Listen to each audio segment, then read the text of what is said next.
암시가 되는 거죠. 사실상 거의 종전이랑 마찬가지예요. 푸틴이 젤렌스키 회동을 무조건 반대했어요. 만날 수는 있는데 어떤 조건을 만족해야 된다. 초월할 만한 조치가 있어야 돼요. 러시아 입장에서는 지금 느긋하게 전투를 하고 있는 거죠. 지금 굉장히 떠돌고 있는 말이 있습니다. 러시아 언론에서는 카드라로 들고 있어요.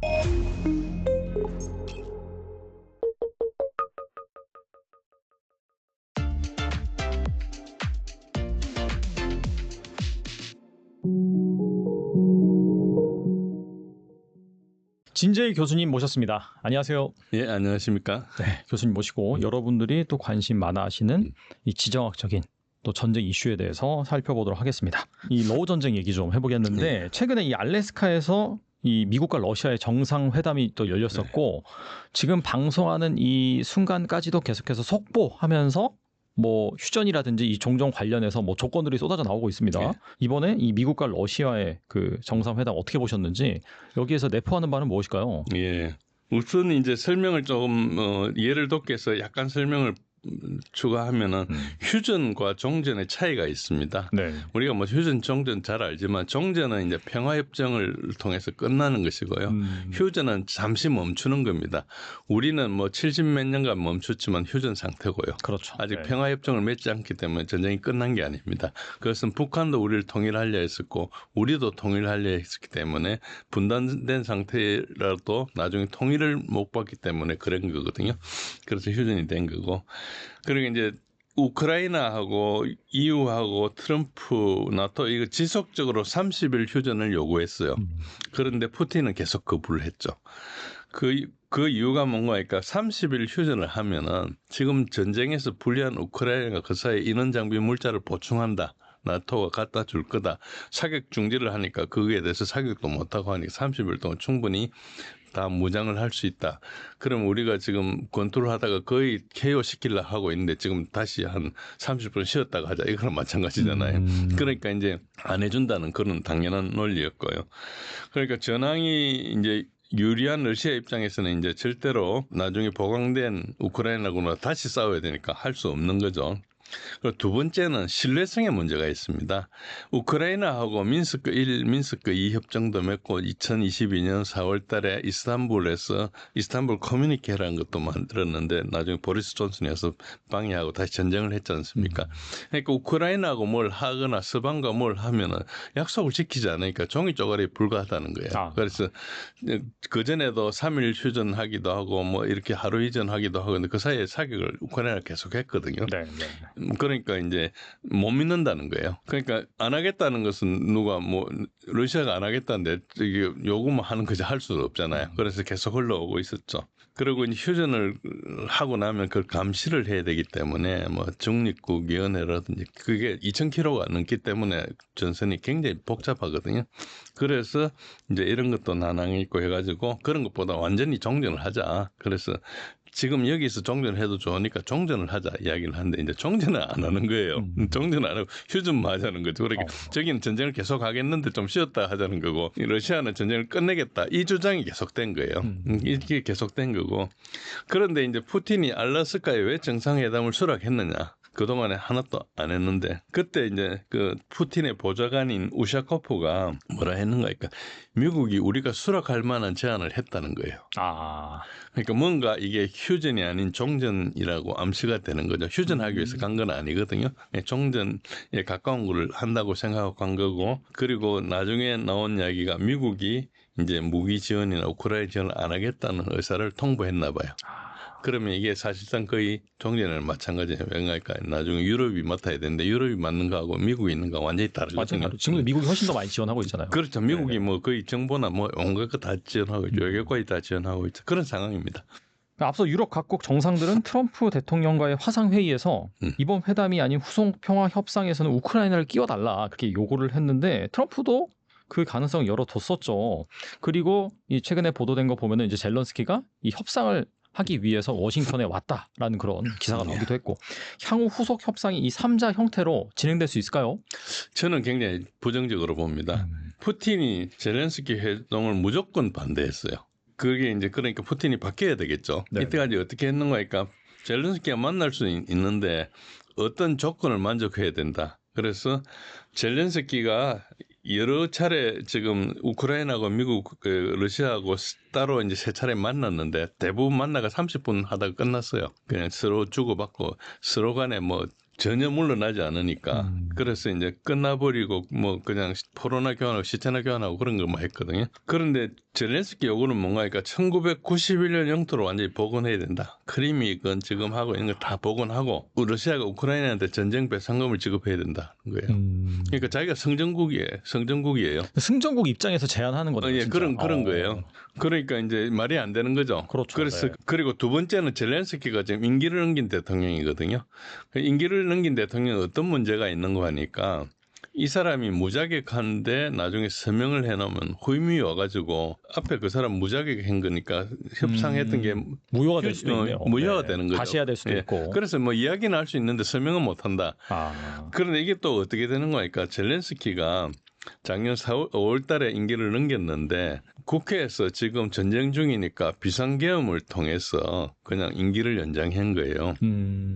그러니까 법률로 통과했죠. 그렇죠. 법적으로 문제가 없네요. 네. 아니 그런데 우크라이나 헌법에는 그걸 못하게 돼 있거든요. 아 그래요? 예, 헌법을 법률로 뒤집은 거예요. 그러니까 이게 엉망이니까 푸틴은 자기가 법률가니까 딱 보면 알잖아요. 이거 말도 안 되는 짓을 하고 이게 그냥 그 동네 깡패들 하듯이 나라를 운영하는 거죠.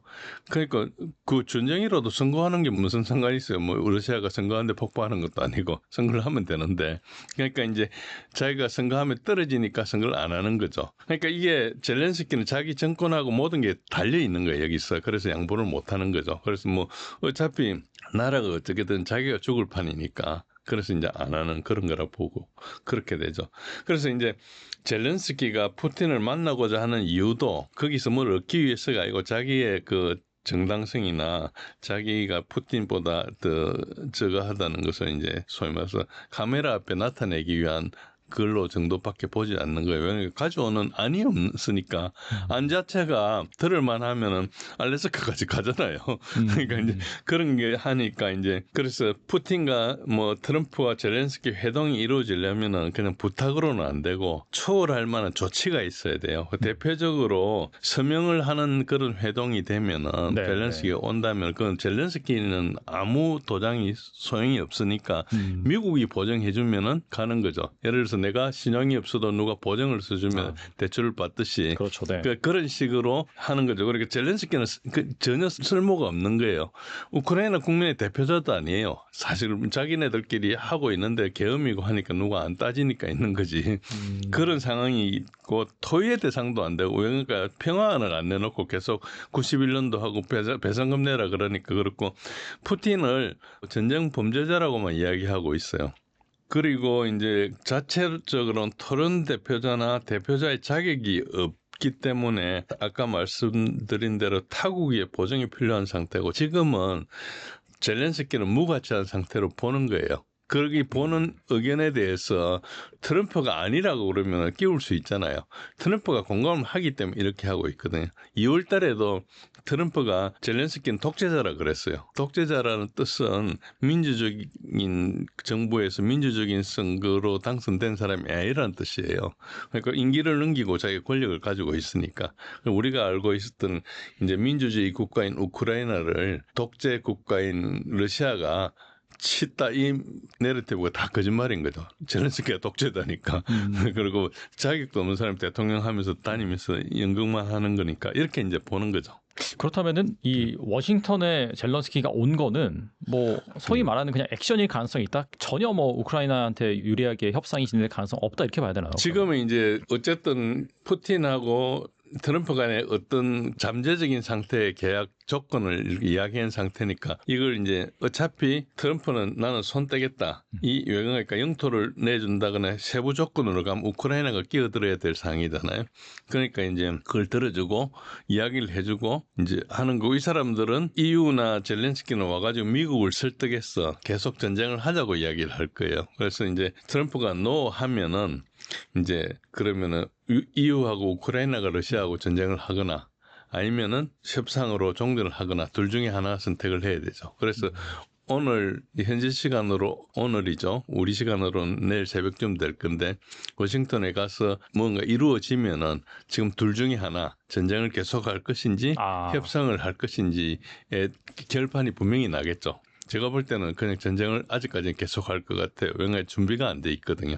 누가 준비가 안 돼 있다는? EU하고 우크라이나가 중간안을 평화안을 안 가지고 있어요. 이게 왜 트럼프가 왜 이렇게 오래 끌었는가 하니까 24시간 만에 끝내겠다가 왜 이렇게 끌었는가 하니까 평화안 대안을 안 가지고 오니까 그냥 무조건 우리가 승전국의 입장에서 조건을만 제시를 하니까. 그렇죠. 상대를 네. 일어났던 게 다 나쁜 거고 범죄 행위라고 생각하는 거예요. 그러니까 현실의 정치를 전혀 반영하지 않는 거죠. 현실에 대해서 그럼 자기는 잘못한 거 없느냐 이렇게 따지면 뭐 시비가 되겠지만 그건 자기가 접수를 안 하니까 그러니까 이 자체가 외교력이 전혀 없는 거죠. 근데 사실 뭐 잘잘못을 따지는 게 아니라 승전국이 있고 패전국이 있는 그런 상황에서 그렇죠. 어떻게 본다면은 그 패전국에 가까운 우크라이나나 뭐 나토나 그쪽 입장에서 우린 양보해 줄 수 없다. 우린 저도 양보해 줄 수 없다. 우리 그냥 이게 만들어줘. 약간 그렇게 떼쓰는 그런 상황이다라고 볼 수 있는 거겠네요. 그럼 지금은. 그렇죠. 그 배경에는 이 전쟁의 주인이 젤렌스키가 아닌 거예요.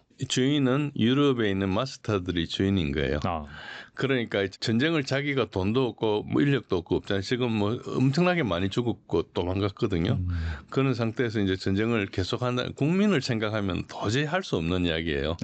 한 사람 죽어가는 것 자체가 얼마나 가슴 아프겠어요. 그러니까 국민을 위한 존재가 아닌 거예요. 보시면 그래서 이때까지 젤렌스키를 응원했든지 이런 분들은 이 사람 정체를 잘 봐야 됩니다. 그렇지 않으면은 굉장히 뭐 젤렌스키가 훌륭한 민주투사고 이게 아니고 그냥 마약 환자예요. 그냥 연극이나 하는. 그러니까 아주 볼품없는 사람이고 자기 국민들을 이렇게 엄청나게 많은 사람 희생시키면서 이렇게 끌고 와가지고 아무것도 얻은 거 없잖아요. 나라 사람 다 떠나고 망하고 땅 뺏기고 그러면서 얻은 게 뭐 있어. 자기가 부정부패한 것밖에 없어요. 우리가 뭐 을사오적 이런 것보다 훨씬 나쁜 거죠. 얘는.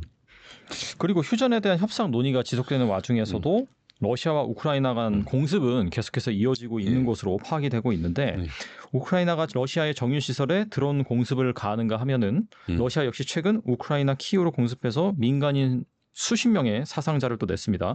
현재 이 러우 전쟁의 전황은 어떤가요? 예, 우크라이나가 그 전쟁을 하는 것은 드론으로 거의 어째 보면 더티워라 그럴까요? 뭐 이렇게 뭐 지금 전쟁하니까 뭐 표적으로 상대를 때릴 수는 있는데 약간 전방에서 정식으로 싸워가지고는 계속 밀리고 있어요. 그러니까 다른 게임이 안 되니까요. 예, 그렇죠? 다른 걸 하고 있는 거죠. 네네. 그런 상황이고 지금 이제 쭉 보시면은. 빠르게 설명드리겠습니다. 일단 우크라이나군 인원 손실은 어제 날짜로 131만 9천 명, 내일 되면 132만 명이 될 겁니다. 근데 이 그래프를 잘 보시면 왼쪽에 보시면은 미세하게 끝에 지금 최근에 좀 올라가고 있어요. 한 10% 정도 최근에 증가했어요. 물론 썸머 오펜시브로 해서 여름 공세를 좀 한 것도 있지만은 지금 전선의 그 도네츠크에서 상당히 돌파가 되고 있거든요. 그래서 그 손실이 좀 증가하고 있고 우크라이나의 인원 부족 문제가 굉장히 심각하고 있습니다. 그래서 70세까지 징병을 하고 있어요. 제가 이제 우크라이나 가면 군대 가야 되는 거예요. 70세가 안 됐거든요. 최근에 60세 이상, 그 전까지 60세까지 군대 끌고 가다가 60세 이상 됐어요. 벌써 1년 전에 우크라이나 병사들의 평균 연령이 47세였어요. 그러니까 뭐 그 20세짜리하고 47세하고 전쟁을 하니까 전쟁이 되겠습니까? 어쨌든 그렇죠. 그리고 제가 이제 그 전에도 한 말씀드린 적이 있지만 2차 대전 때 독일의 인원 누계를 보시면 갑자기 끝에 가면 확 늘거든요. 지금 우크라이나군의 인원 손실 누계도 이게 거의 비슷합니다. 여기 빨간 표시에는 요만큼 지금 대략 간격이 있는데 제가 이걸 재보니까 한 11월 달 되면 여기 차겠더라고요. 그래서 11월 되면은 병력이 없어서 항복하겠구나 이런 이제 짐작을 했어요. 뭐 대단한 과학이 있는 게 아니고 그냥 그래프를 비교해서.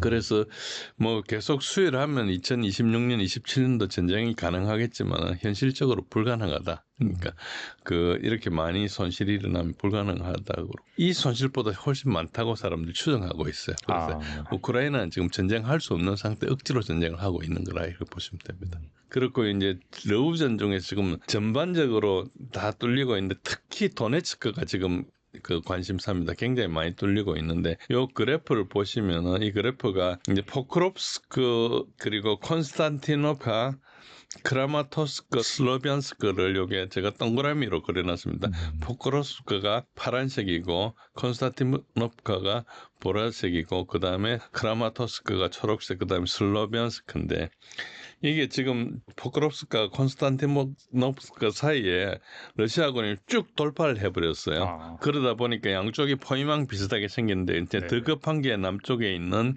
포크롭스크가 이제 거의 해가지고 지금 도망갈 길이 파란 화살표 있는 E50이라는 고속도로 여기에 하나 남아 있어요. 이렇게 남아 있기 때문에 이게 조금 있으면은 굉장히 철수도 지금 이 정도면 거의 철수가 불가능하거든요. 왜냐하면 철수하려는 그쪽으로 화력이 때릴 수 있기 때문에 그래서 여기 피해가 좀 많을 거로 생각합니다. 이제 그 우크라이나에서는 병력을 여단을 한 개를 더 배치를 했는데 이게 그렇게 배치가 10,000명 정도 된답니다. 그런데 실제로 포위한 러시아군은 한 10만 명쯤 되나 봐요. 그리고 이 10,000명도 어디서 데리고 왔는가 하니까 콘스탄티노프에서 데리고 온 거예요. 옆에 조금 넓은 데서 데리고 온 거예요. 그러니까 이게 문제가 뭔가 이게 자세히 보시면 보라색, 초록색, 빨간색 요 도시가 한 길로 쭉 연결돼 있습니다. 이것을 삼각점이라 그러는데 여기 하나가 돌파되면 쭈루루루 연달아 돌파될 가능성이 되게 크고 그러면 이 오른쪽에 있는 시베르스크하고 좀 붙거든요. 여기가 다 포위 직전이 됩니다. 그래서 포크롭스크가 무너지고 나면 급하게 이제 그다음 콘스탄티노프를 이제 포위를 할 수 있거든요. 그럼 이게 굉장히 의외로 몇 주 안에 쫙 무너질 가능성이 있어요. 그러니까 이게 무너지면 그 다음부터는 이제 상당히 이제 방어선이 있기 때문에 어렵긴 한데 제 생각에는 러시아가 뭐 우크라이나 서부까지 진출하고 그러진 않을 거고요. 돈바스 정도는 이렇게 하고 말지 않을까 생각을 합니다. 요 슬로비안스크는 알다시피 빨간 원인데 여기는 돈바스 전쟁의 시발점이었습니다. 여기에 2014년도에 최초의 포격을 함으로써 돈바스 내전이 발생했거든요. 그러니까 러시아 입장에서는 이걸 탈환하는 게 약간 어떤 의미가 있습니다. 어떤 사기나 어떤 여러 가지 역사적으로 이제 이걸 탈환했으니까 이제 한 전쟁이 끝났구나 이런 게 있기 때문에 아마 이걸 탈환하면 그만두지 않을까. 그래서 지금 떠도는 요구 조건도 돈바스만 반항하면은 나머지는 여기서 전선을 해서 동결하겠다 이런 이야기가 나오고 있거든요. 사실인지 확인은 안 됩니다. 네네. 그리고 지금 그 포크롭스크를 옆에 조금 상세 전도입니다. 여기 보시면은 굉장히 많이 들어와 있고 러시아군이 굉장히 포위하고 있다 이렇게 보시면 되고요. 그리고 그 바로 옆에 콘스탄티노프카 그리고 그 북쪽에 쿠피안스크 이 지도를 잘 보시면 전선 모양이 되게 꼬불꼬불하죠. 어떻게 하는가 평평한 전선이 있으면 이제 침투를 해가지고 침투가 성공하면 이제 전과 확대를 해가 확장을 쭉 해가지고 우리가 핀스라 그래요. 집게 작전을 쭉 해가지고 이렇게 쌉니다. 그러면 삼면이 이렇게 쌓이지 않습니까? 그러면 이렇게 가마솥이라 그래요. 네. 사면을 싸지는 않아요. 사면을 싸면은 안에 사람이 굶어 죽든지 이렇게 해야 되는데 그러면 극단적으로 제한을 하니까 이제 러시아군한테도 피해가 되니까 갈 길을 열어주고 이제 공격을 하면은 이제 물러나는 식으로 이렇게 합니다. 그래서 그런 식으로 하기 때문에 모양이 동글동글한 게 되게 많으면은 지금 포위 현상이 굉장히 많이 일어나는 걸로 볼 수 있죠. 선이 이렇게 밋밋한 거하고 굉장히 다르죠. 그래서 군데군데 계속 이렇게 요 가마솥 부분적으로 가마솥이 되게 많죠. 이거는 곧 여기가 함락되고 우크라이나를 탈출하거나 포로로 잡히거나 이럴 걸로 보시면 됩니다. 전선을 그렇게 보시면 그렇고요. 그리고 이제 그 밑에 수미 지역은 쿠르스크를 침공한 다음에 거기서 이제 완충지대를 형성하기 위해서 내려왔어요. 내려오고 있는 요 부분도 도심에서 한 20km 정도 떨어져 있는 정도고 오른쪽에 카르키프 지역에서도 카르키프 지역은 여기 그 파라논이 카르키프라는 도시입니다. 카르키프가 이제 우크라이나의 제2도시거든요. 이제 여기서도 공격을 하고 있고 화살표 방향으로 러시아군이 점령을 해가지고 완충지대를 형성하려고 하고 있습니다. 그런 식으로 이제 돼 있고 밑에 이제 그 밑에 카르키프도 볼찬스크도 오랫동안 방선 홀드하고 있다가 조금씩 이렇게 접근을 하고 있고 한 20km 정도, 15km, 20km 정도 되면 화력 통제를 할 수 있거든요. 드론이나 야포로 때릴 수가 있습니다. 그러면 그 안 도시에 있는 것들은 굉장히 취약해지는 거죠. 오른쪽에 있는 것은 루안스크 전선인데 동그라미의 크기가 큰 데가 전쟁이 좀 그 전투가 활발한 지역이고 그렇지 않은 데는 조금 이제 좀 그 정적인 지역으로 표시하고 있고요. 그 밑에 이제 도네츠크 남부 지역 지금까지 있는 거와 달리 드네프로주를 최근에 돌파를 했거든요. 그 오른쪽에 보시면 드네프로주를 돌파해가지고 좀 새로운 주로 이제 들어간 상태도 있고요. 루안스크 도네츠크 전반적으로 모든 전선에서 굉장히 활발하게 전투가 일어나고 있다. 대부분 지금 우크라이나가 몰리고 있다고 보시면 됩니다. 동그라미 크기만큼 이제 전쟁이 좀 크게 일어나는 거고요. 그 다음에 이제 그 밑에 아까 삼각 도시를 끌고 나면 여기 시베르스크를 만나는데 그걸 제가 하나 그렸고 그 외에 자포로지아 헤르손은 그냥 뭐 거의 그 소강 상태입니다. 처음에 조금 많이 최근에 한번 움직였다가 그게 이제 조공이라 해가지고 주공을 하기 위해서 이제 방어선을 좀 땡긴 그런 정도지 뭐 크게 그렇지는 않고 여기 헤르손은 이제 이 강을 두고 조금 교전을 좀 하고 있고요. 그런 상태고 도네츠 남부는 아까처럼 이제 포크로프스크를 막다 보니까 남쪽으로 풍선 효과로 이제 러시아가 좀 많이 밀고 나간 게 좀 있고요. 그렇습니다. 우크라이나 군 내부에서는 요거는 일주일 전 이야기인데요. 아 이게 휴전이 빨리 되면 좋겠다. 지금 협력당이 직전이다. 이런 편지가 나올 정도로 내부의 붕괴 우려가 있고 이게 이제 2주일 전이군요. 7월 33주일인데 요것도 조금 시간 지난 건데 러시아에 들어온 미사일 공격이 계속 지속되고 있습니다. 그런 상태고요. 그래서 러시아군은 전선에 있는 우크라이나군을 때린 게 아니고 이제 후방에 있는 전력이 될 만한 것들을 때리고 있습니다. 특히 나토에서 장비가 오거나 하면 거기를 때리고 이렇게 하고 있는 그런 식으로 요 오른쪽에 보시면 때린 지도가 있는데 매일매일 조금씩 다른데 대략 이런 모습으로 때린다 보시면 됩니다. 그래서 보급기지나 직결지나 훈련 장소나 비행장이나 무기 생산 공장이나 그리고 모병센터나 이런 데를 때리기 때문에 전투력을 생성해가지고 전방에 투입해야 되는데 그게 못 오게 막고 있는 거죠. 그러니까 러시아 입장에서는 지금 느긋하게 전투를 하고 있는 거죠. 전방에 있는 걸 때린 거 후방에 때리고 있으니까 급한 거 없다는 거죠. 나중에 올 거를 미리 때려 놓는다는 그런 개념으로 하고 있다 보시면 됩니다.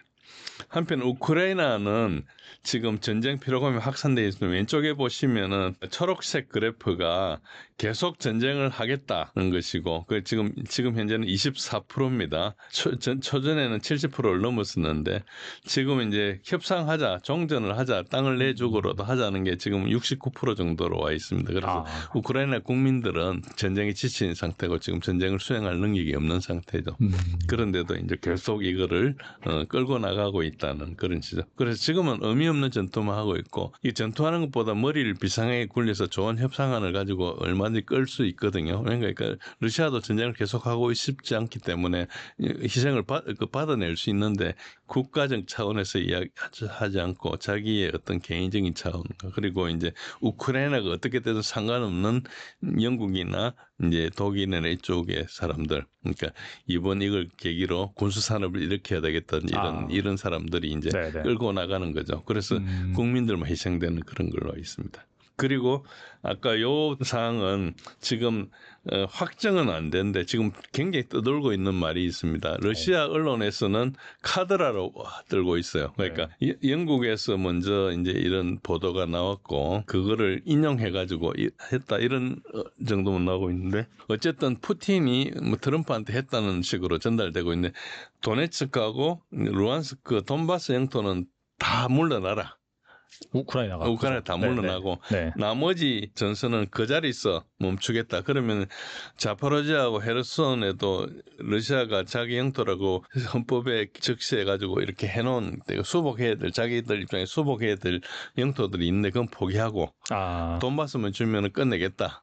그런 게 약간 기사로 보도되더라고요. 그게 이게 보도인데 아직 확인 안 됐어요. 확인 안 된 거고. 카드라가 계속 떠들고 있는 겁니다. 러시아에서도 심지어 러시아 언론에서 나오고 있어요. 카드라로. 그런데 뭐 아직까지 그걸 전혀 발표 안 했거든. 그게 중요하면 그때 발표했겠죠. 그런 게 이야기가 나오고 있는데 그런 상태인데 지금 그걸 제가 표시한 거예요. 왼쪽에 보시면 조금 더 붉은 진한 데가 있죠. 여기가 아직까지 우크라이나군이 점령하고 있는 도네츠크주예요. 그러니까 요 영토가 도네츠크 전체 한 30% 정도 된다. 그 정도고. 근데 여기가 상당히 격전이 일어날 겁니다. 아까 이야기한 도시도 있고. 이제 그래서 뭐 이 정도 같으면 러시아가 조금 전쟁하면서 희생을 덜 치르고도 영토를 확보할 수 있으면 다른 거 양보할 수 있다. 이런 뜻으로 받아들일 수 있으니까 그럴듯해요. 이런 이야기를 했을 것 같기도 하고 그래서 확정을 할 수 없는데 어쨌든 그렇다 보시면 됩니다. 가만히 그냥 우크라이나 거부하면 어떻게 되냐 하니까 결국 시간이 지나가지만 다 뚫린다. 아까 제가 설명드린 그 도시가 여기 한 줄로 쭉 여기는 선이 이제 도로망이 진해가지고 잘 보이죠. 쭉 이렇게 연결돼 있는데 사실은 러시아가 중요한 도로를 차단했기 때문에 보급도 이제 곧 끊기게 돼 있거든요. 그런 측면에서는 만약에 이거를 러시아가 제안했다면은 우크라이나가 받아들이는 것도 방법일 수 있어요. 또 하나의 전장이 갑자기 등장을 했는데 바로 태국과 캄보디아의 전쟁입니다. 현재 미국의 중재를 휴전 중이지만 언제든지 다시 전쟁이 벌어질 수 있는 상황이라고 합니다. 두 국가 간 전쟁을 좀 어떻게 보시는지 궁금하네요. 예, 이게 사실은 우리한테 알려지기로는 지난 7월 말에 이제 알려졌는데 7월 25일 그때부터 사실은 5월부터 충돌이 시작됐습니다. 5월부터요? 충돌이 시작됐는데 이게 네네. 이제 사람이 피해가 생기고 한 게 이제 그때죠. 5월에 이제 캄보디아가 먼저 도발을 했어요. 캄보디아가 이제 그 분쟁 지역이 있는데 그 이제 사원이 있는데 그 지역에 이제 그 태국군이 병력을 배치해가지고 이제 갈등이 좀 유발된다 이런 주장을 하면서 지뢰를 매설했어요. 오래된 지뢰가 최근에 그러니까 거기에 이제 태국 병사가 다리가 절단되고. 그러다 보니까 이제 문제는 뭔가니까 그 국경 지역이라는 데가 캄보디아 사람하고 태국 사람 섞여 살고 있어요. 그러니까 자기 뭐 주민들도 있는데 그게 이제 한 거죠.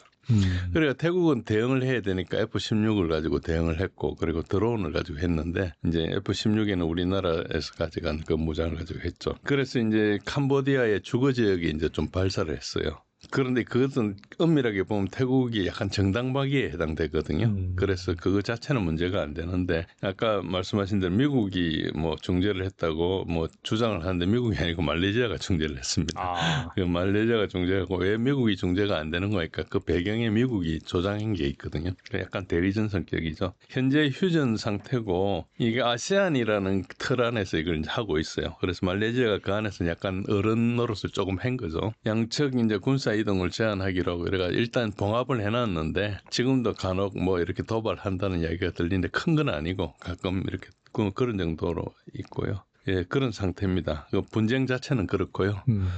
그리고 이제 그걸 하면서 우리나라 이제 ADD에서 개발한 KGGB 요거를 가지고 사용했죠. 이게 이제 우리는 여기 뉴스가 됐는데 왜 그런가 하니까 우리가 이걸 실전 배치했지만은 실전에 사용한 것은 처음이거든요. 그래서 이거고 이제 GPS 유도 폭탄이라 해서 재래 폭탄에다가 이제 키트를 달았어요. 그래서 조금 오래 이제 날개를 달고 오래 가면서 GPS 유동 장치로 하고 이게 이제 KGGB가 다른 것보다 좀 좋은 게 보통은 폭탄을 유도 장치를 하려면 항공기하고 체계 통합을 해야 되거든요. 항공기 안에 그 조종하는 그 모듈을 심어야 되는데 이거는 이제 PDU라 해가지고 조종사가 이제 따로 이렇게 가지고 갈 수 있는 그걸 가지고 하기 때문에 체계 통합이 필요 없어요. 그러니까 체계 통합이 본래 비행기를 손대는 거기 때문에 배보다 배꼽이 크거든요.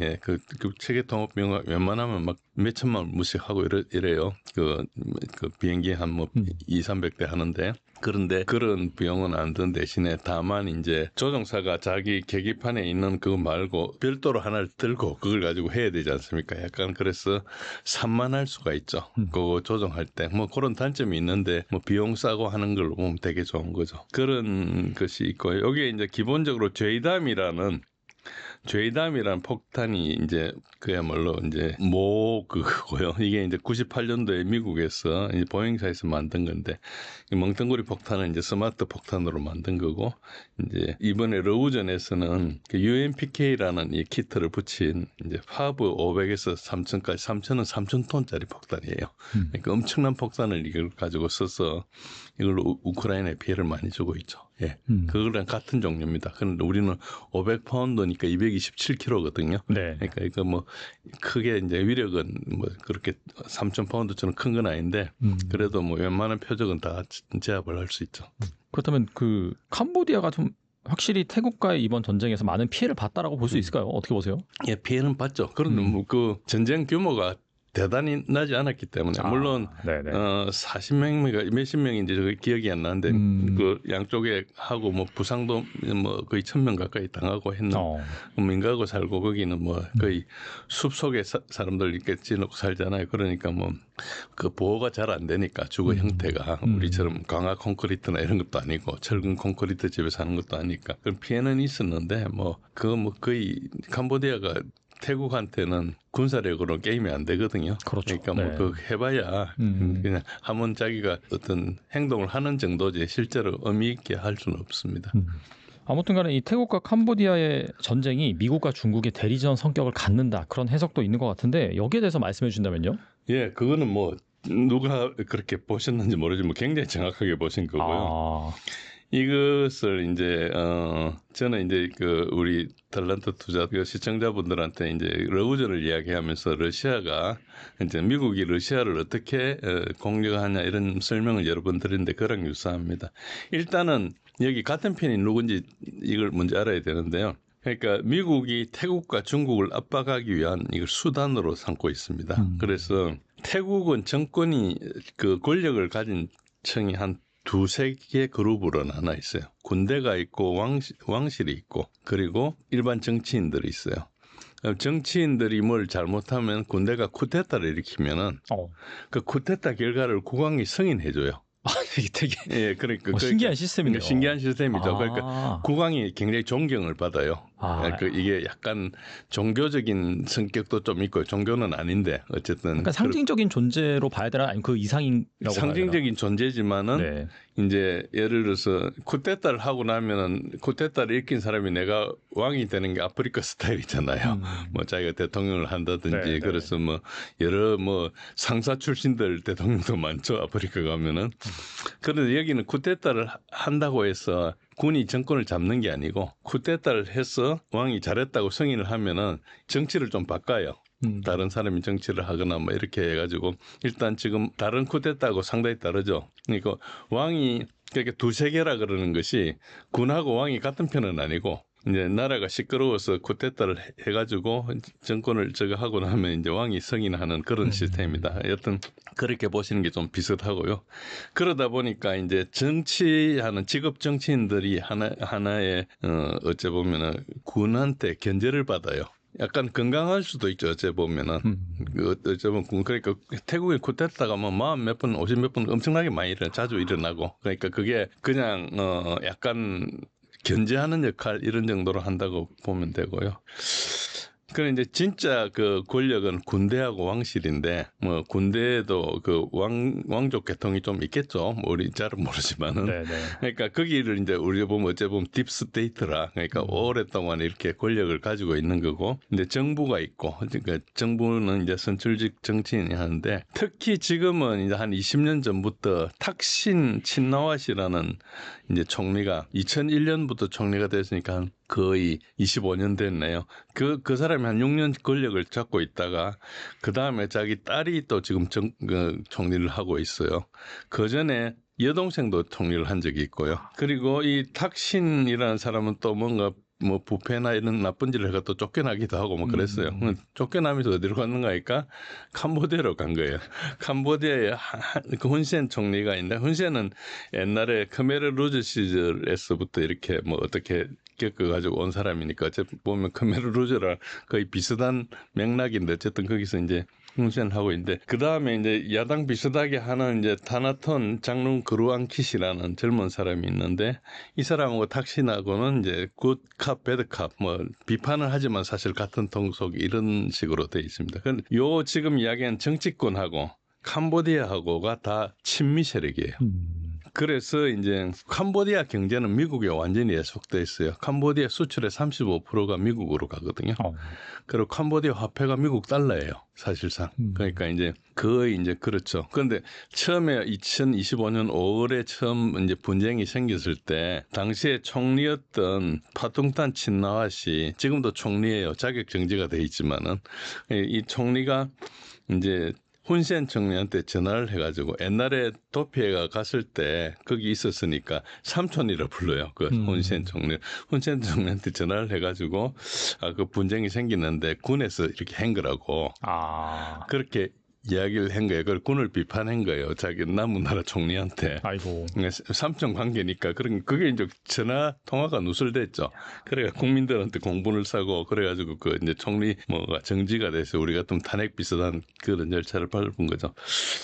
그런 상태인데 사실은 이제 지금 이야기한 사람들 미국의 클라이언트고 미국이 이제 조정하는 거고 결국은 이게 이제 태국으로 영향을 미친 중국에 영향을 주기 위해서 이제 한다. 그렇게 이제 보는 게 맞고요. 이런 게 되게 많았습니다. 그래서 참고로 요 화면 한번 보여드릴게요. 저번에 여러 번 이야기했죠. 2019년 랜더 보고서의 익스텐딩 러시아라는 이 매뉴얼대로 이제 우크라이나를 통해서 미국과 서방이 러시아의 대리 전쟁을 일으켰는데 여기 사장에 보시면 이런 말이 있습니다. 그걸 하면서 지정학적인 수단을 막 쓰는데 이제 우선 우크라이나에 뭐 이렇게 그 군사 장비를 이렇게 제공하고 그러면 시리아 반군들에 대해서 이제 뭐 지원을 늘리고 벨라루스에 그 정권 교체를 하고 그리고 남코카수스에 어쨌든 긴장을 그 좀 활용하고 뭐 그 중앙아시아에 러시아의 영향을 좀 카자흐스탄 같은 영향을 좀 줄이고 그리고 몰도바에 러시아 사람들이 있으니까 그 사람들을 조금 이렇게 견제하고 이런 그 보조 수단들 쪽 있어요. 요거와 똑같이 중국을 약하게 하기 위해서 주변국을 건드린다. 이렇게 보시면 거의 딱 대입이 되는 이야기입니다. 그래서 중국을 제압하기 위해서 주변국을 공격하는데 아직 본격적인 공격이라 볼 수 없어요. 그냥 어째 보면은 우리가 뭐 점검하는 것 정도로 어디 가다가 그 소방기기 점검하듯이 한 번씩 불을 하면서 질러보는 그런 정도로 이렇게 보시면 되고요. 그래서 이게 기본적으로는 태국, 캄보디아, 미국의 대리인이 정확하게 맞고요. 이게 언제 한 번씩 그 국경 분쟁이 일어나는 게 왜 일어나는 거니까 탁신 계열이 정권이 좀 취약할 때 일으켜요. 그렇게 해서 이제 그렇고 탁신 계열은 미국 이제 태국 자원을 매각하는 뭐 예를 들어 칼날 그룹의 고문이고요. 그다음에 태국 국영 에너지 기업 이런 것들도 이제 다 탁신이 가지고 하고 뭐 나중에 이라크 파병도 하고 CIA의 성함 프로그램도 취재하고 뭐 여러 가지 했는데 기본적으로는 이제 2003년도에 탁신이 총리를 할 때 비나토 동맹 지위를 미국이 부여해 줬어요.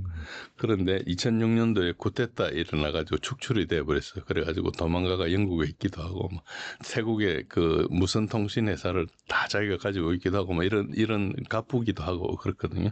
어쨌든 그랬는데 이게 이제 부패가 있다 보니까 계속 정권이 흔들리잖아요. 그럴 때마다 이제 그때마다 쿠데타가 일어나거나 이렇게 되잖아요. 그러면 이게 뭔가 군을 약화하기 위해서 이제 국경 분쟁을 일으키기도 하고 국경 분쟁이 그럴 때마다 일어나요. 그러니까 이게 한 번씩 본격적인지는 아니지만 한번 시험 가동해 보는 거죠. 그렇게 보시면 되고요. 단골 충돌 소재가 미얀마 내전이 있어요. 미얀마 내전이 있고 태국의 남부에 가면 말레이시아랑 이렇게 붙어 있는 부분이 있거든. 거기에도 분리주의자들이 있는데 거기도 좀 건드리고 지금 있는 국경 사원 문제도 건드리고 그래서 이제 태국을 여하튼 그런 걸 자꾸 벌리면 태국의 국력이 계속 그런데 신경 써야 되잖아요. 그런 걸 확장하는 거죠. 그리고 여기에 뭐 태국에 시위할 때 5, 6년 전에 시위할 때 미국의 NED National Endowment for Democracy 그러니까 이 CIA 하부 기관이죠. 여기서 이제 자금을 지휘하고 이렇게 했던 그런 경력이 있고요.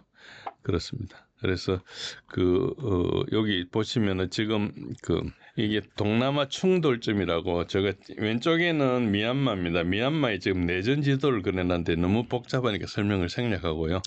바로 오른쪽에 이제 제가 미얀마에도 동그라미 했지만 동그라미가 파란 동그라미가 3개가 있고 빨간 동그라미가 하나가 있습니다. 빨간 동그라미가 있는 저기가 지금 충돌 지점입니다. 충돌 지점이고 그 외에 망들은 저게 이제 중국에서 이야기하는 트랜스 인도네시아 철도망이라고 쿤밍에서 연결하는 싱가포르까지 연결하는 철도망이 이렇게 여러 갈래로 건설돼 있거든요. 이렇게 놓으면 이제 중국에서 이쪽하고 교역하는데 되게 좋잖아요. 이게 뭐 밀림도 있고 정글도 있고 이런 데는 철도를 다 까니까. 그래서 이제 중국의 영향력을 계속 이제 건드리는 거죠. 빨간 데가 지금 국경 분쟁이 일어난 곳인데 실제로 자세히 보시면 캄보디아 서남 쪽에 빨간데 서남 쪽에 동그라미가 있죠. 거기도 지금 분쟁을 일으켜놨어요. 그러니까 굉장히 이제 다양하고 태국의 반군 지원도 하고 이런 걸 이제 CIA나 이런 걸 통해서 하는 거죠. 그렇게 이제 그런 식으로 보시면 된다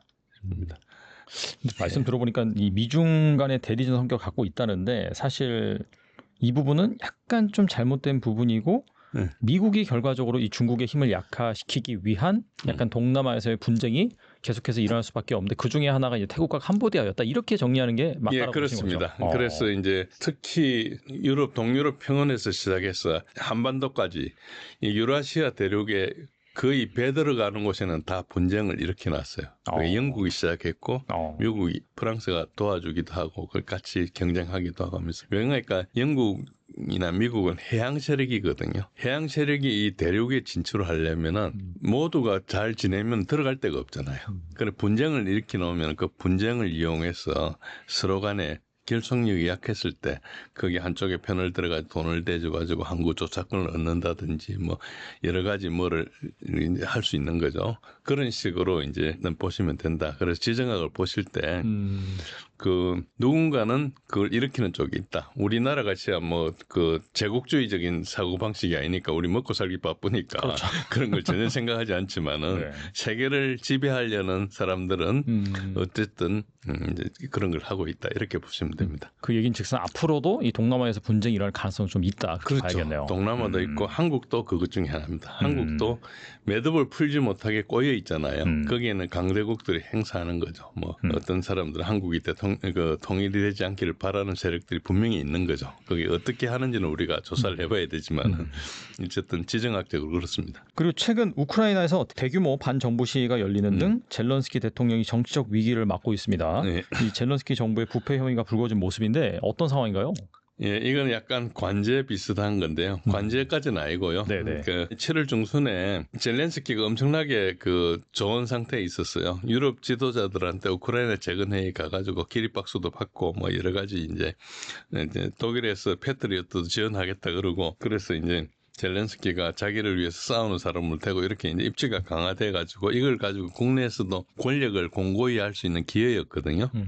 근데 뭘 했는가 하니까 이제 반부패 기관이라 해서 부패를 감사하는 조직이 있습니다. 나부하고 사포라는 두 개의 조직인데 이거는 USAID라고 미국에서 미 국무부가 지원하면서 설치했던 기관이에요. 자기네 돈이 가면서 감사를 해야 되겠다 해가지고 했는데 이 부패 기관을 이제 통제하겠다는 국회에서 투표를 해가지고 얘네들 거의 무력화시켰어요. 무력화시키니까 이제 즉각 시위가 일어났거든요. 그 시위가 일어났는데 우크라이나는 계엄 상태라서 시위면 다 잡혀가요. 아, 그러네요. 근데 자세히 보시면은 시위를 하는데 시위하는 여자애들하고 뭐 젊은 애들하고 시위를 하죠.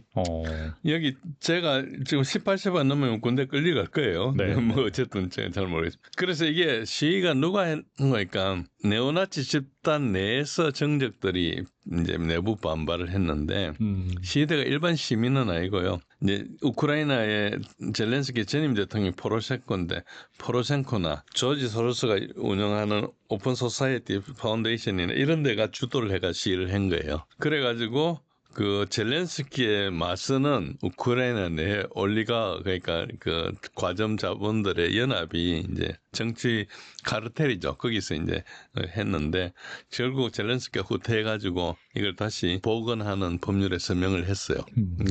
그게 무슨 말인가 하니까 우크라이나 실제 통제한 사람이 젤렌스키가 아니고 꼭 똑같은 거죠. 그러니까 서방에서 돈을 주면서 감사하는 기간을 넣었는데 이거를 자르니까 시위를 했잖아요. 다른 거는 막 해도 젤렌스키가 독재 정권을 행사해도 서방에서 꼼짝도 안 하는데 자기 기간은 건드리니까 이제 이렇게 한 거거든요. 그러니까 젤렌스키보다 이 기간이 훨씬 힘이 센 거죠. 그래서 이제 민주주의가 아닌 통제다. 그래서 서방이 비판을 할 때 우크라이나가 얘가 막 독재로 변하고 있다. 이제 이거 법률 통과하니까 막 언론에서 떠들었어요. 일제히. 그러니까 이 사람들 한통속으로 움직이는 거죠. 그리고 뭐 야당 탄압을 하거나 언론 폐쇄를 하거나 선거를 중단하거나 했던 그 전에 주체했던 행동들에서는 전혀 비판이 없었거든요. 그런 거 다 해도 민주주의라고 그랬고 했는데 지금 이거 건드리니까 좀 난리죠. 그래서 우크라이나가 서방의 통제에 벗어나는 것에 대해서만 강력하게 반발을 하는 거죠. 그래서 서방의 주요 관심사는 우크라이나 민주주의가 아니고 우크라이나에 대한 통제권을 유지하는 거라는 걸 증명한 거고, 지난 3년 반 동안에 민주주의 우크라이나에 대한 독재자 푸틴의 침략이라는 담론이 거짓임을 드러낸 거죠. 잘 보시면은 이걸 누가 무슨 이야기를 했는가, 우크라이나에 이제 국회의원 중에 한 사람이 마리아나 베주클라야라는 사람이 경고를 했는데 내용이 뭔가 하니까 현 상황에 대해서 반발한 거예요. 그러니까 이 치유를 하니까 자기 법률 서명했던 걸 다시 이제 돌리는 이런 걸 하니까, 이 사람도 네오나치거든요. 네오나치인데 정부 정책을 비판하는데 뭐라 하는 거 하니까, 반부패 기관들을 서방의 통제 아래 되돌리는 법안은 우크라이나의 주권을 침해하는 행위다. 맞는 말이에요. 그렇잖아요. 네. 그, 즉 서방 지시에 복종하는 대가가 주권 상실이라는 거죠. 그래서 진정한 주권을 회복하려면은 중립적인 지위를 유지해야 된다. 그러니까 이게 저기 잘못된 거다. 이런 이야기를 하는 거죠. 근데 요 이야기가 러시아가 계속했던 이야기예요. 이 사람이 또 러시아로 몰릴 수도 있어, 잘못하면은. 무슨 백이 있으니까 버티고 있겠죠. 그래서 이제 나토나 EU에 가입하는 것이 주권을 강화하는 것이 아니고 오히려 서방의 지정학적 패권 아래 종속되는 길이다. 실제로 그렇게 돼 있어요. 지금 못 모르고 나토에 가입했다가 지금 굉장히 후회하는 나라들이 좀 있습니다. 그래서 그 현상을, 지금 질문하는 현상을 사실은 반부패의 문제가 아니고 이제 서방에서 우크라이나를 통제하는 통제기관에 대한 문제다, 이렇게 보시면 돼요.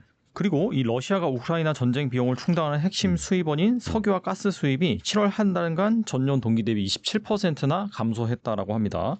아울러 러시아군 전사자수가 최소 12만 명을 돌파했다는 보도도 나오는데, 인구 감소와 재정 악화로 러시아 경제 전반이 심각한 상황이다라는 얘기가 있는데 어떻게 보시나요? 예, 인구 감소 문제를 먼저 말씀드리면은, 인구 감소는 이게 이제 뭐 인구 감소까지는 아니고요. 네. 전사자 수가 12만이라는 것은 BBC에서 외주를 하는 그 스페인의 업체에서 조사를 쭉 했는데 여기가 꽤 정확합니다. 이 숫자가 실제 자기네들이 다 조사한 숫자의 5%를 더한 거예요. 빠진 게 있으니까. 그런데 또 중복도 좀 있어요. 그래서 이것보다 좀 작을 거라 그러는데 그래도 굉장히 정확해요. 실제로 가서 보기도 하고 뭐 여러 가지 뒤지어서 하거든요. 돈을 많이 들여서 조사하는 거예요. 신뢰할 만한 정보다라고 볼 수 있는. 예, 그래서 저는 이 자료를 씁니다.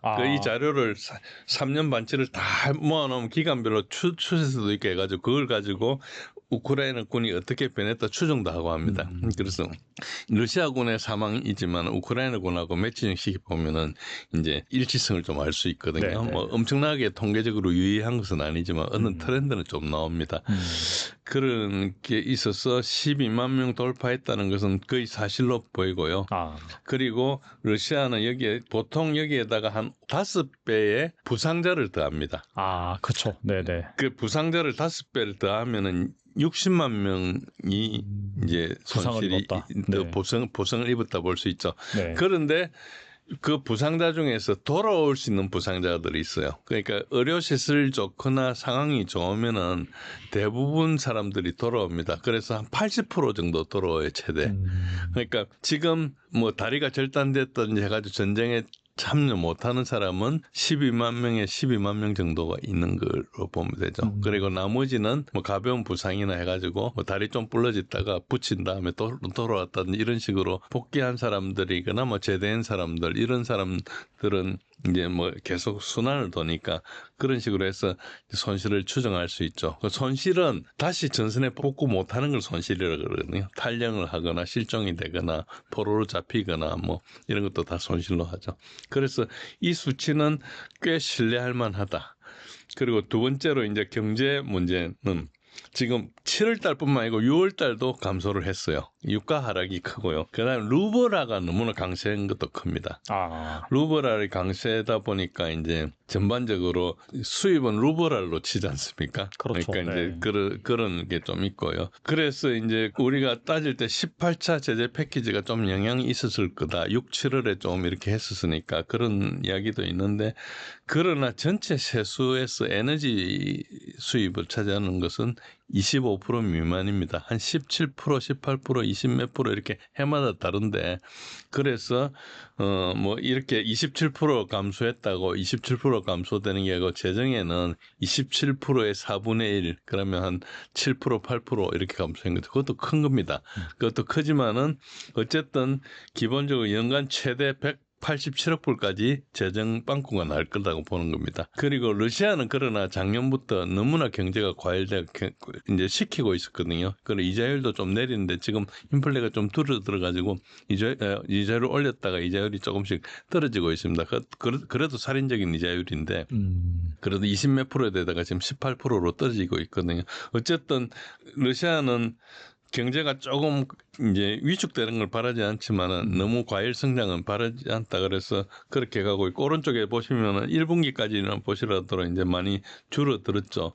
2분기는 조금 더 줄어들 가능성이 있는데 그러나 이거 전체가 이제 뭐 약간 일시적인 현상이다. 러시아는 한 250억 불 정도 불필요한 걸 주출을 안 하려는 그런 자구 노력을 하고 있죠. 러시아는 전체 재정 그 국가 부채 비율이 GDP 20% 이하거든요. 그 재정 건전성이 되게 좋아요. 그래가 옛날에 90년대 빚 많이 했던 거 대부분 갚았기 때문에 그런 것도 있고 여유가 있고요. 그다음에 나중에 뭐 그 제재가 풀리고 하면은 옛날에 뭐 3천억 불 맡기는 거 찾고 할 거 아닙니까? 그래서 러시아 재정은 크게 문제가 없다고 보는 건데 어쨌든 그래도 잘 나가다가 지금 좀 싫은 건 있죠. 그런데 원래도 그 경제 성장 실질 인플레 다 제외하고 실제 경제 성장 예상치가 0.9%에서 2.5% 정도 범위에 있거든요. 그러니까 한 1.5% 정도는 되겠죠. 아무리 봐도 뭐 그 정도로 보면 될 걸로 보입니다. 한편 영국의 파이낸셜 타임스는 최근 러시아가 러우 전쟁에서 구형 무기를 모두 소진한 후부터는 신규 무기를 비축하는 데 공을 들이는 전략을 펼치고 있다라는 얘기가 나오고 있습니다. 이는 향후 나토 국가들이 개입한 분쟁이 발생할 가능성에 대해서 고품질 탄약을 비축하기 때문이라는데요. 실제 이 분쟁이 생길 가능성 어떻게 보시나요? 그 맞는 말도 있지만은 또 틀린 말도 있습니다. 러시아가 이제 어떤 게 이번 전쟁에서 어떤 게 큰 장점이 있는가? 그러니까 구소련의 생산 시설이나 비축 물량이 되게 많았어요.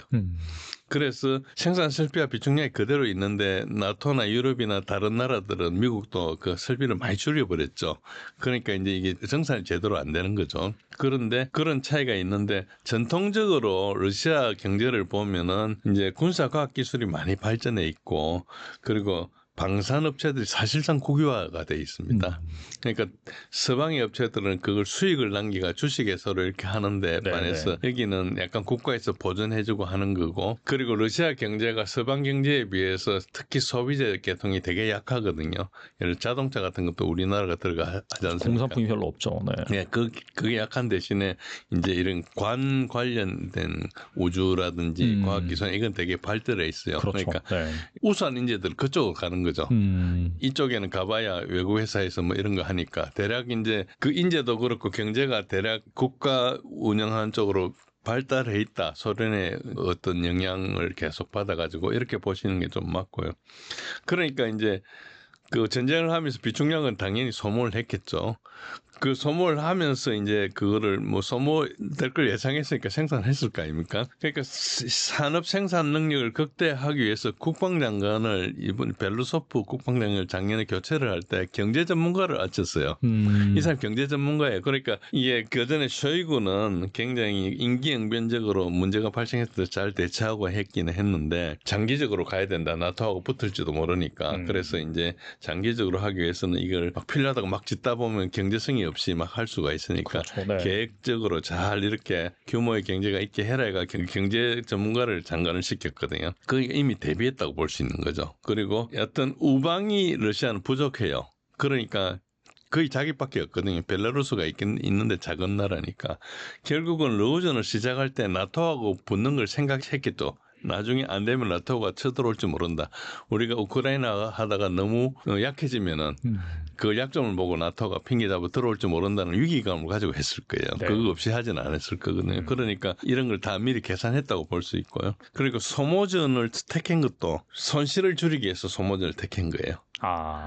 소모전을 택하지 않고 기동전을 해서 막 들어가면은 빨리 성공을 볼 수 있는데 대신 내 피해가 늘어나거든요. 그렇죠. 네. 근데 그렇게 해가지고 정가는 거둘 수 있을지 모르지만 손해를 입으면 나토가 쳐들어올 수 있거든요. 그걸 항상 생각해야 되니까 손해를 줄이는 거죠. 뭐 세월라 내어라 그냥 우리는 20년도 하겠다는 생각으로 하는 거예요. 그런 식으로 하니까 이 경제가 왔다 갔다 하면서도 경제를 좀 죽이려 하는 것도 너무 과일이 되면 인건비도 늘어나고 해가지고 비용이 급증하니까 조금 이렇게 그런 조절도 하고 할 정도로 전반적으로 이게 통제를 하고 있다 이렇게 보시면 되고요.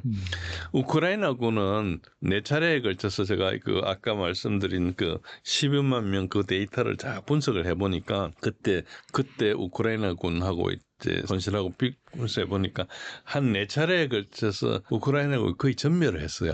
지금은 거의 훈련도 안 되고 정예가 아닌 거의 제일 약한 군이다. 그래서 지금 상당히 어렵다 이렇게 보시면 되고 러시아는 나토와 일전을 대비해서 정예를 두고 계속 교대를 해가지고 굉장히 건강하게 만들어놨다 이렇게 보시면 되고요. 그리고 서방의 발표와 달리 러시아의 손실은 우크라이나의 5분의 1 내지 10분의 1, 심지어는 최근에는 20분의 1, 30분의 1 수준입니다.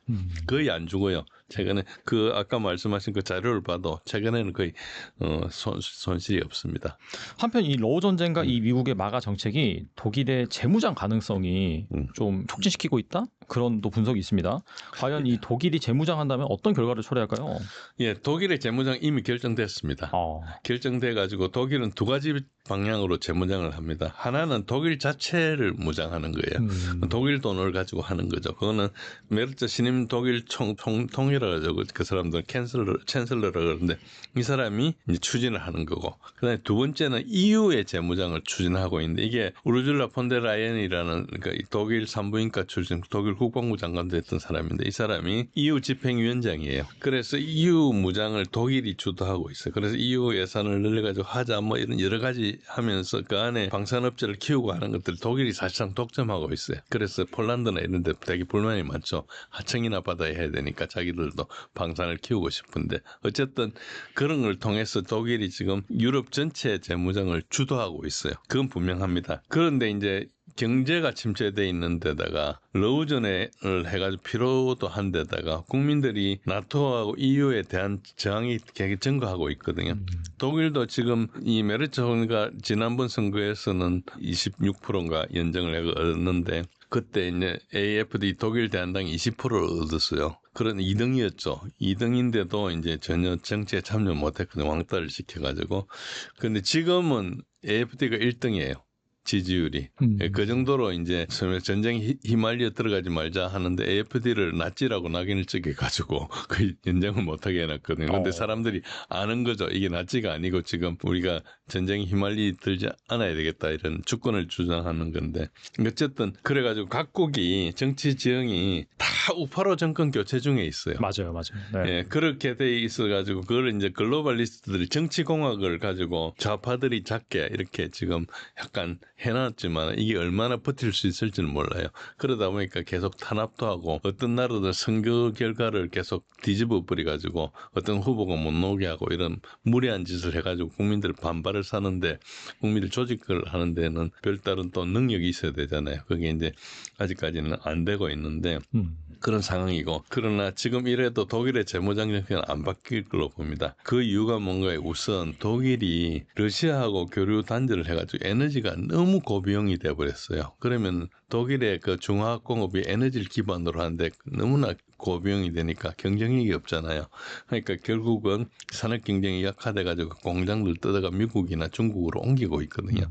그럼 독일에 남은 사람들 실업자가 계속 늘어나는 거죠. 우선 이제는 따라가겠지만은 그 외에 보통 사람들은 이제 남아 있는 거죠. 그러니까 독일에는 능력 없고 실업자들이 넘치게 되는 상황이 오고 그리고 메르켈이 이민을 잔뜩 받아가지고 이민자도 많고 그러니까 이게 사회 불만 세력이 되게 많은 거예요.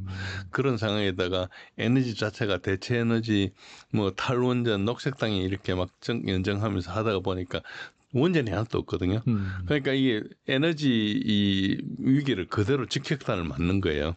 그래가지고 이제 물론 독일이 돈은 제일 많죠. 그렇지만 어쨌든 이런 것들 때문에 대부분 힘든 데다가 자동차 같은 것도 안 되니까 자동차 공장을 무기 생산 공장으로 바꿨어요. 폭스바겐 아우디가 동의를 했거든요. 그러니까 이게 이미 지금 셋업을 한 거예요. 생산 능력을 막 늘리고 있는 단계에. 그래서 근데 청년 실업이나 이런 게 생기면 사회 불만 계층이 누굽니까? 군대 가야 될 사람들이잖아요. 전쟁을 일으키면 되는 거예요. 그러니까 되게 좀 잔인한 이야기지만은 그럼 정치가 그렇게 흘러가고 있는 거예요. 그래서 지금 독일에서는 거의 그 히틀러 나올 시절 비슷하게 사회가 돌아가고 있고 통제를 많이 탄압을 하고 불만을 자꾸 이제 통제를 하고 있죠. 그걸 외부로 돌리기만 하면 이제 전쟁이 되는 거죠. 그래서 26년이 세계대전의 해가 될 수 있다는 것이 뭐 그렇게 될지 않을지 모르지만 그 정도로 위험 수위가 높다. 그런데 독일이 그렇게 해봐야 핵무기를 가진 러시아한테 안 될 거 아닙니까? 그러니까 이제 이게 전쟁을 한번 해가지고 뭐 군수산업을 살리는 건 할 수 있을지 모르지만은 자체가 게임이 안 되는 거죠. 그런 문제에 있습니다. 그래서 이게 어떻게 굴러갈지 이걸 누가 생각하는지 이 부분을 머리로 쫓아가기 힘들 정도로 약간 어리석은 걸 하고 있는 것 같아요. 네, 오늘 나와주셔서 정말 좋은 말씀 많이 해주셨는데 끝으로 이 영상을 보고 계신 분들을 위해서 한 말씀만 부탁드립니다. 예, 지난달에 이어서 뭐 태국하고 러우전에 대해서 말씀드렸는데 알래스카 정상회담으로 드디어 이제 협상에 의한 종전을 좀 기대하게 되었습니다.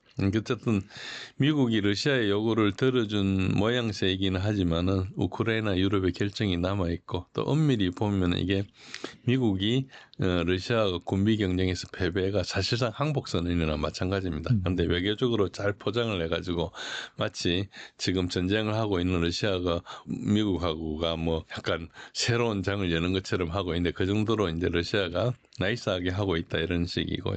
굴욕을 안 주는 거죠. 전혀 굴욕을 주면 언젠가 다시 자기네를 맞을 거니까. 우크라이나는 지금 항복을 할 시점을 초과한 상태예요. 그래서 저는 이대로 가면 11월 버티기 힘들다 생각하는데 우크라이나하고 유럽의 합리적인 결정이 기대됩니다. 뭐 그렇지 않으면 전쟁을 해야 되는데 뭐 지금 그 사람들의 선택에 달려 있기 때문에 어떻게 될지 잘 모르겠습니다. 어쨌든 그렇고요.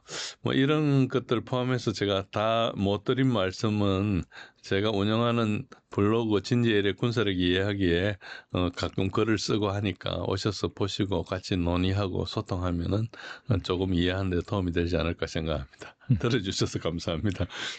네, 꼭 지나고 나면 교수님의 말씀하신 부분이 현실로 또 다가오는 경우가 많았는데 이번 또 휴전 협상 같은 경우에도 교수님께서 말씀하신 포인트를 잘 짚고 왜냐하면 언론 같은 경우에는 또 한쪽으로 치우쳐질 수 있으니까 그런 중심을 잘 잡고 여러분들이 이 러우 전쟁을 이해하시면서 추후에는 또 어디에서 전쟁이 일어날지 그 부분을 같이 고민해 보시면 좋을 것 같고 그런 관점에서 이 진제일의 군사력 이해하기 꼭 방문해 주시면 좋을 것 같습니다. 네, 지금까지 진제일 교수님 나와주셔서 감사합니다. 네, 고맙습니다.